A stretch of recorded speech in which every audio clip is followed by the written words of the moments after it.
Welcome back to part 3 of the art journal cover that I'm doing. This is Debbie of artbydebbie.com. And what you're looking at here is I did an experiment on the bottom here. And I thought, well, StazOn Cleaner removes colors. So let's just see if it'll blend it as well. So I took the StazOn Cleaner. And whoops, you can't see that. Sorry, there's a glare. But I took my StazOn Cleaner and I just dabbed it down here to blend these colors. And it did blend the colors, but I wasn't as careful as I should have been, and it got on the marker that I had used to edge these areas. So I don't care how that looks. So what I'm going to do is put an embellishment on it, and the embellishment I've chosen is a daffodil. And springtime's coming up, so I thought a daffodil would be a nice thing to use. And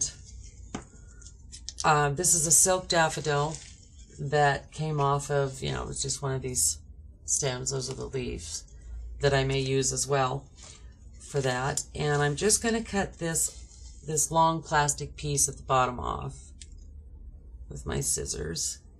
And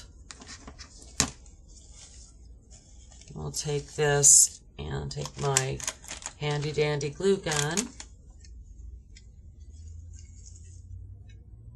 Oh, there we go. Let's get it going. It's my detailer glue gun. It's really a nice glue gun.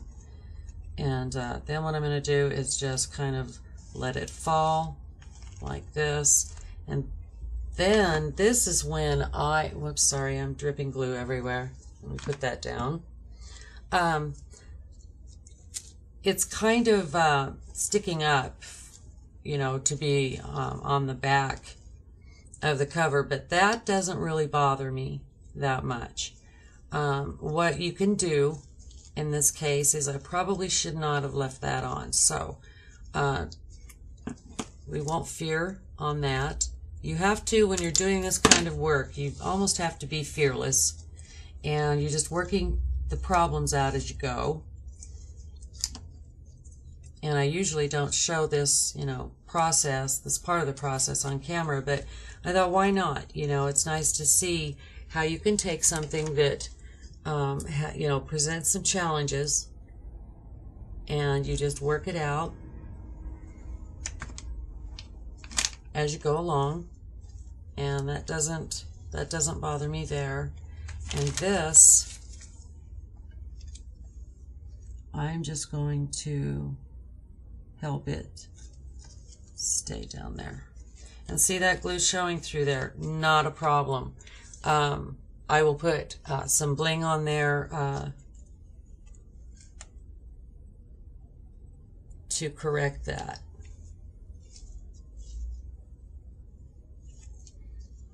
And those two anchor it. Trying to decide if I need to glue down one more.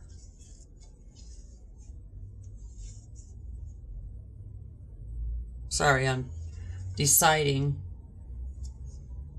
And that's what I mean by, I just go as I go along, and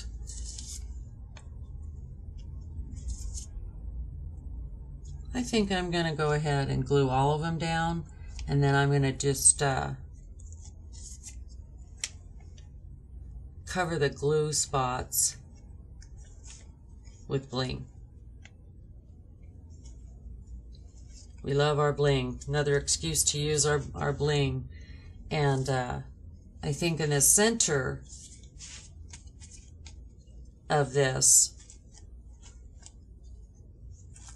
I'm trying to decide if I like that or not. I think we're gonna, sometimes I end up just gluing everything down, just flatten it out, and then cover things up as you go along, and it just develops, it evolves into what you want it to be.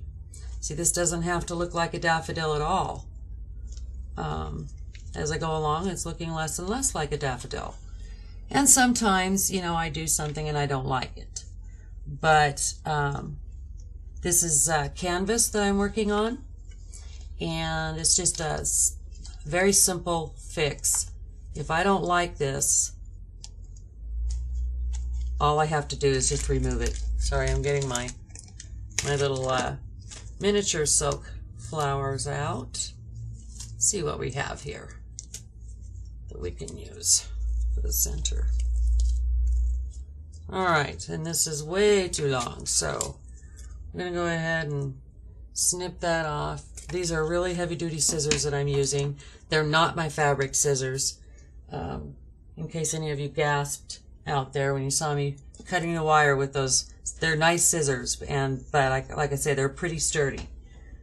And I have probably 12 pair of scissors anyway, so I love my scissors, and that's still too long, so I'm going to cut that off some more, and then hang on to it because it will fall apart since I cut all that off. And then we're going to go in here with our hot glue and put that in, and then I just simply start. It's not real gentle a lot of times what I have to do to get things to behave the way I want them to behave. Well, how cute is that? We have a nice little miniature silk blue flowers. We have little stamens here in the center. Let me see if I can go ahead and show you how that turned out. Now you can see all the mess the hot glue made here on these petals, but easily fixed. Pardon me while I grab my buttons.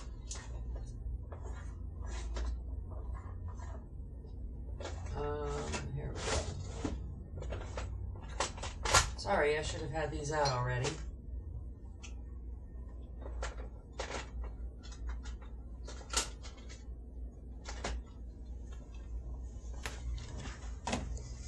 Alright, so what I've got here is just a lot of different things. These, because they're yellow, I thought about doing those, but this is vintage, this card of buttons. Wow, do I have a glare going on? Sorry about that, but you can kind of see it there.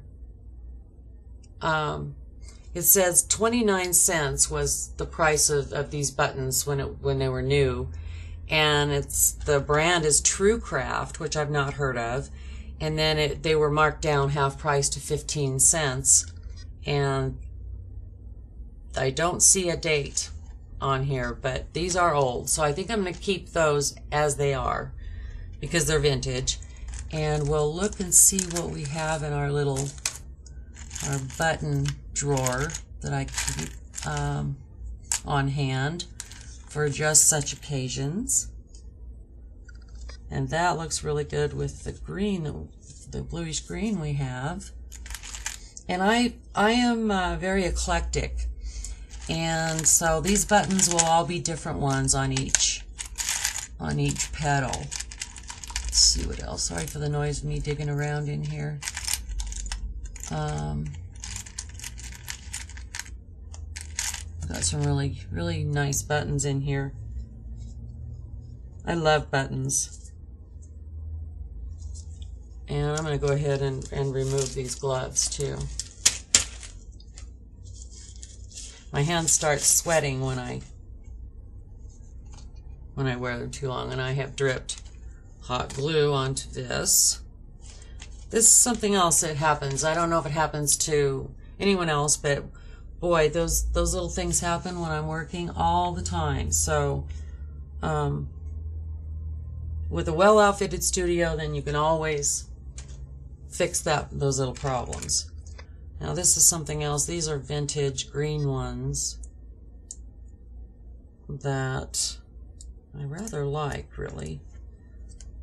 So let's go ahead and cut those apart. And design-wise, we'll do that. We will save that for another one. another project. Oops. So we'll put 3. Then we have the 2 grayish brown ones. This one's a little small. Let's yeah, I like that better. Oh, and there's a green velvet one. We'll save that for another one too, but that's nice.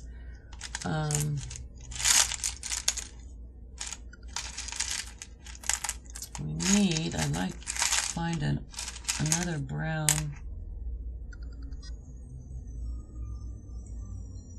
There, that's it. Those are the ones. All right, so now for this, I personally don't use hot glue to glue these kinds of elements on. What I use is one of 2 things. I always keep a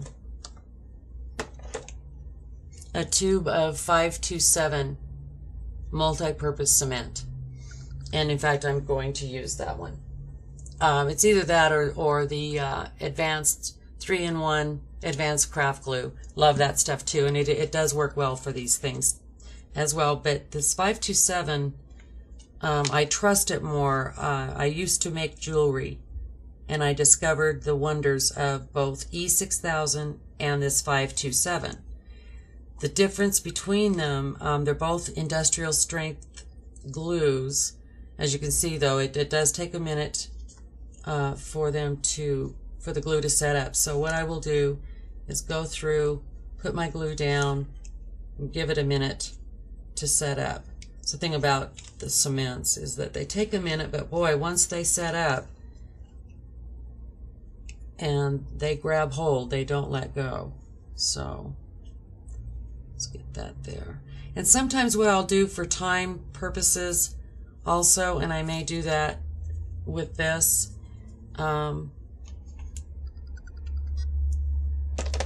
is anchor it down so that you can move on. Whoop, uh-oh. We'll just kind of finesse that in. This is very drippy glue, so I have to be very careful here.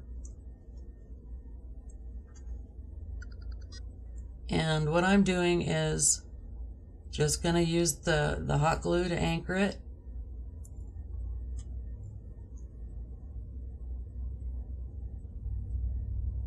For the sake of the video.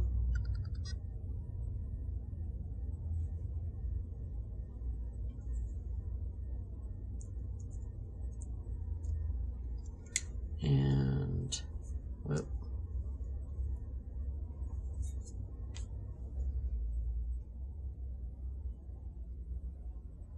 And then once all this dries and sets up and the 527 sets up, it's just insurance with this hot glue. I have had with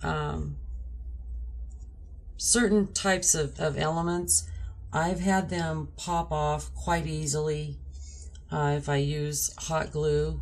So I'm a little hesitant about, using the hot glue, but together with the cement like I have here, in a couple of hours, these are going to be set up and they're not going anywhere. The combination of the hot glue and the 527, they're going to be very, very secure on here. And I think I like that, and I'm going to go ahead and let that be it for the cover for now. And these kinds of things do just keep evolving. As I work in the journal, I'll do some more to it. And but for now, I think I will end the video there, and I hope you enjoyed it, and I thank you all so much for watching. Bye-bye.